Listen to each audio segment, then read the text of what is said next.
यश की अगली movie KGF 2 के बाद आज फाइनली पूरे 4 साल बाद या साढ़े 4 साल बाद फाइनली रिलीज हो चुकी है, जिसका नाम है toxic a fairy tale for adult. And Yash जो उनको केजीएफ से इतनी बड़ी पॉपुलैरिटी मिली है, इतने बड़े स्टार वो बन चुके हैं, उनकी अगली मूवी देखने के लिए हम सब एक्साइटेड थे। एंड उन्होंने चूज की एक ऐसी स्क्रिप्ट जो काफी कंट्रोवर्शियल और काफी मिक्स ओपिनियंस हो सकते थे। पहली बार जब ये अनाउंस भी हुई विद अ फीमेल डायरेक्टर उन्होंने चूज किया ये मूवी करने का, which was a interesting choice.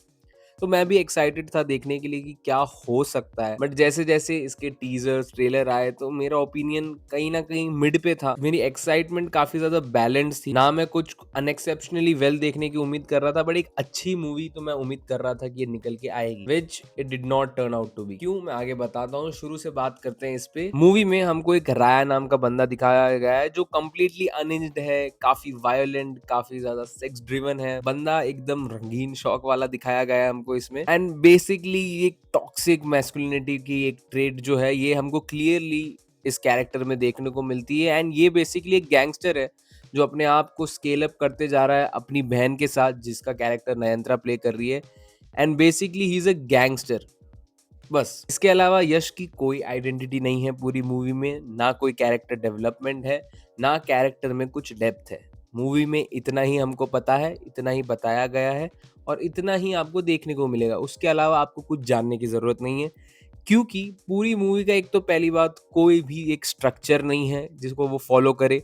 Movie बस एक बंच ऑफ मॉन्टेजेस सीक्वेंसेस में चलती है। यश या तो आपको खोपड़ी फोड़ते हुए नजर आएंगे या तो बस वो सेक्स सीन्स करते हुए नजर आएंगे इस मूवी में। बाकी उनके कैरेक्टर का कोई खास रोल था नहीं। एंड अगर गीतू मोहनदास का ये डिपिक्शन है एक टॉक्सिक मैस्कुलिनिटी या टॉक्सिक मैन को दिखाने का, तो I think she got it completely wrong. क्योंकि अनहिंज्ड होना एक कैरेक्टर का ठीक है, बट टॉक्सिक आदमी का मतलब ये नहीं होता कि आदमी चूतिया ही हो। क्योंकि यश के कैरेक्टर को इतना पुअरली लिखा गया है। आपको पूरी मूवी, एक तो मूवी अगर 3 घंटे की हो तो आपके पास काफी इनफ टाइम है। Why are you rushing things, ये मुझे एक तो समझ नहीं आया।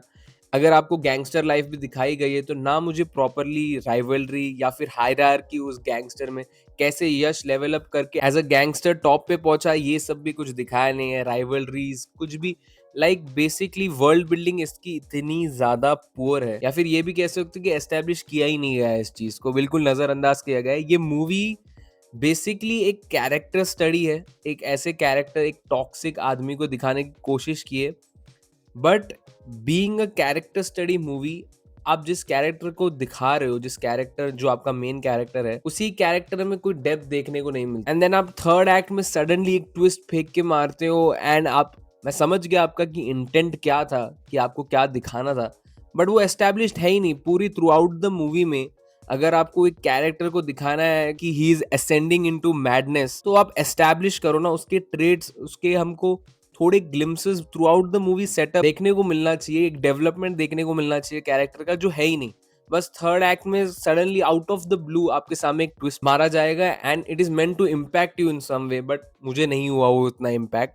यस, परफॉर्मेंस यश की काफी ज्यादा बढ़िया थी उस पर्टिकुलर थर्ड एक्ट में, मैं बोलूंगा, क्योंकि बाकी जगह तो उनको कुछ करने को ज्यादा था नहीं। स्क्रीन प्रेजेंस यश की काफी अच्छी है, हम सब जानते ही है, केजीएफ में भी हमको देखने को मिला है, तो स्क्रीन प्रेजेंस यश की है।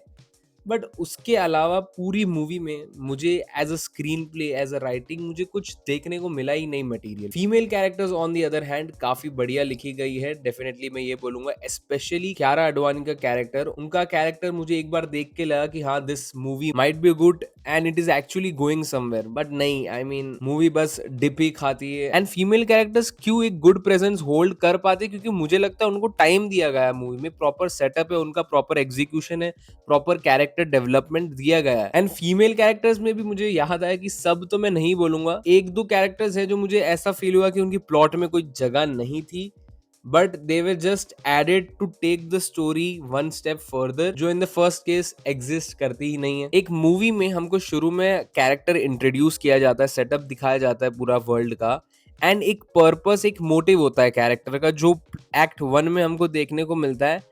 And by the last act हमको वो उसका क्लोजर देखने को मिलता है, बट वो चीज इस मूवी में है ही नहीं। एंड इवन जो आप अजम्पशंस ट्रेलर को सोच के देख के जा रहे हो, मैं स्पॉइलर नहीं दूंगा, बट वो कंप्लीटली ऑपोजिट ही आपको उसको कुछ देखने को मिलेगा। तो आपकी अगर आप जा रहे हो तो एक्सपेक्टेशन थोड़ी थोड़ी क्या काफी ज्यादा लो ही रखना। यार नेगेटिव तो मैंने काफी बोल दिया, बट अगर कुछ अच्छी बातें मूवी की अगर मुझे बतानी हो तो एक तो मैंने बताया फीमेल कैरेक्टर, उनकी मेरे को writing and as well as performance काफी ज्यादा बढ़िया लगी। Specially Kiara Advani was perfect in a role, and actually उनकी परफॉर्मेंस आपको इम्पैक्ट वो आपको फील होता है, खासकर वो ओपनिंग सीन। देन यश भी काफी ज्यादा एक बढ़िया स्क्रीन प्रेजेंस होल्ड करके रखते हैं through out the time. And last में उनका जो डबल रोल भी था जो ट्रेलर में ही दिखाया, स्पॉइलर नहीं है कोई, तो उसमें भी उनकी परफॉर्मेंस दोनों कैरेक्टर में आप डिफरेंशिएट कर सकते हो, and it was really good. और या एक्शन एक्शन तो मुझे ठीक ही लगा। मैं बोलूंगा कि ठीक भी क्या ही बोलो यार, मतलब वही रिपीटेटिव एक्शन ही है for most of the time. क्योंकि अगर यश का इंट्रोडक्शन सीन भी ले लो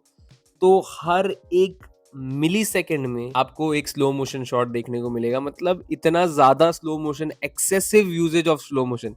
आप केजीएफ की बात कर रहे हो स्लो मोशन, आप इसमें देखो स्लो मोशन। खासकर मैं ओपनिंग सीन की बात कर रहा हूँ, पूरी मूवी में आपको मे बी उतना नहीं देखने को मिले, बट आप अपने कैरेक्टर को इंट्रोड्यूस ही कर रहे हो और वही एक पंच जो होता है, वो एक मोमेंट फील होने का वो नहीं होता। मुझे तो फील नहीं हुआ। और हाँ, मैं यही बोलूंगा कि अगर आप 3 घंटे आप चाहते हो कि ऑडियंस आपकी मूवी के लिए कमिट करे, तो आपको सब्सटेंस और मटेरियल देना होगा मूवी में कि ऑडियंस सीट पकड़कर बैठे। बट मूवी ये काम बिल्कुल भी पूरा नहीं कर पाती। मूवी का इंटेंट जरूर था, मैं समझ सकता हूँ कि ऑन पेपर में भी इनका एक पर्सपेक्टिव, एक गोल था कि उनको क्या दिखाना है, बट उस चक्कर में जो उसके अराउंड पूरी मूवी चलती है वो काफी ज्यादा पुअरली रिटर्न है। इसलिए मैं पर्सनली मूवी को उतना ज्यादा रेकमेंड नहीं करूंगा। अगर आप यश के फैन हो, आपको मासी मूवीज देखना पसंद है, मासी मोमेंट्स चाहिए, तो वो आपको इस मूवी में डेफिनेटली देखने को मिल जाएंगे। मासी मोमेंट से मुझे याद आया, मैं एक बात बोलना चाहता हूँ, जो इसमें पंच लाइन्स भी थी, जो चीजी कॉर्नी, वही जो मासी डायलॉग्स होते हैं, वो इतने ज्यादा मुझे स्टूपिड फील हुए। लाइक ठीक है, आपको मासी मोमेंट बनाना है तो डायलॉग होते हैं मासी, बट उसका मीनिंग जब आप सोचने जाओगे तो आपको लगता है कि है ये क्या बोल गया कैरेक्टर, बस टू साउंड कूल ये कुछ भी बोल रहा है, उसका कुछ मीनिंग ही नहीं, उसका ऑपोजिट मीनिंग निकल के आ रहा है। तो हाँ, मतलब अगर आपको पसंद आ जाती है मासी मूवीज एंड आपको मासी डायलॉग्स से ऐसे कुछ इशू नहीं है, यश के आप बहुत बड़े फैन हो, तो एक बार देख सकते हो। मैं उतनी हाईली रेकमेंड नहीं करूंगा, considering this was the next movie after KGF 2 for Yash. 4 साल बाद हम उनको देख रहे हैं, and this was the movie which was suppose to globally represent India. मतलब इसीलिए काफी ज्यादा डिले हुई थी, क्योंकि इसके इंग्लिश वर्जन पे इतना ज्यादा एफर्ट वो लोग डाल रहे थे, एंड लायंस गेट इसको डिस्ट्रीब्यूट कर रहा है ग्लोबली। मतलब उनका क्लियरली एक विजन था कि हमको ग्लोबली रिप्रेजेंट करना है हमारी मूवी, कि ये एक इंडियन मूवी है जो ग्लोबली रिप्रेजेंट करेगी इंडिया को। बट बिल्कुल भी मैं नहीं चाहता कि ये मूवी हमारा रिकॉग्निशन बने कि ये है इंडियन सिनेमा। प्लीज नहीं, बिल्कुल ये हमारा इंडियन सिनेमा नहीं है। काफी ज्यादा अच्छा सिनेमा इससे है। ओवरऑल खाली फोकट ज्यादा लंबा खींच रहा है वीडियो, मेरा वर्डिक्ट यही है कि आप यश के फैन हो तो मूवी एक बार देख सकते हो, वरना मूवी एक टाइम पास ही मैं बोलूंगा है। बाकी मैं मिलता हूँ ऐसे ही रिव्यूज एंड रिकमेंडेशंस के साथ। तब तक आप मेरा चैनल प्लीज सब्सक्राइब कर दो, मुझे एक मोटिवेशन मिलेगा आगे और वीडियोस बनाने का, एंड बेल आइकन दबा देना। Till then stay safe and stay happy.